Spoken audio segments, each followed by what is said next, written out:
नबी अकरम ने हमें कितना दिया है और हम दीन के अंदर कितनी चीजों का और इजाफा कर रहे हैं। और ताज्जुब तो यह है कि यह सब दीन समझकर कोई नया घर बनवा रहा है। चलिए मौलाना साहब, क्या हुआ? नया घर बनाया है, दुआ कर दीजिए। मौलाना जर्जीस 10-15 आदमियों के साथ जा रहे हैं और नया घर बन गया, दुआ कर रहे हैं अल्लाह तेरे घर में बरकत दे। अब उस घर में टीवी चलेगी, स्टार प्लस चलेगा,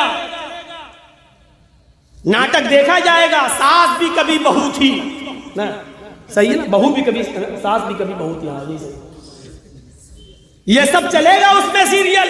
लेकिन मौलाना साहब की दुआ पहले हो गई है, अब इस सीरियल चाहे कितने चलते रहे कोई फर्क नहीं पड़ेगा।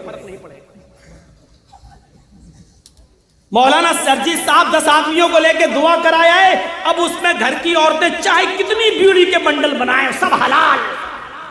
दुआ जो हो गई, अब सब काम जायज हो गए।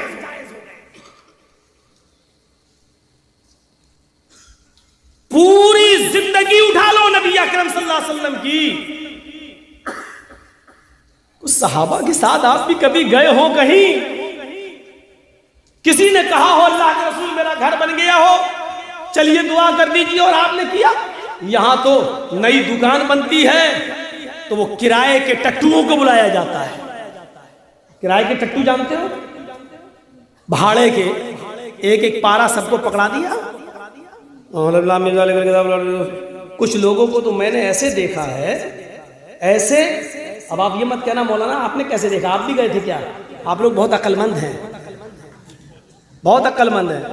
मैंने देखा, इसका मतलब ये नहीं कि मैंने पढ़ा। देख रहा हम धीरे धीरे पढ़ पा रहे, कोई आगे वो 3-4 पन्ने उलट दिए, कुरान खानी हो रही है। अब आप कहोगे मौलाना साहब कुरान ही तो पढ़ा जा रहा है, उसमें बुराई क्या है? फिर वही बात, फिर आप वही कह रहे हैं कि इसमें बुराई क्या है।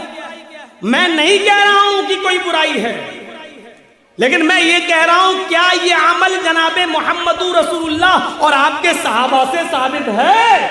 बस ये बुराई है। जिस काम को आप दीन समझकर, अच्छा समझकर कर रहे हैं, क्या उसको नबी अकरम सल्लल्लाहु अलैहि वसल्लम ने अपनी मोहर लगाकर पास किया है? क्या ये कहा है कि ये काम जायज है? क्या ऐसा किया है आपने, कभी करके दिखाया है? नहीं।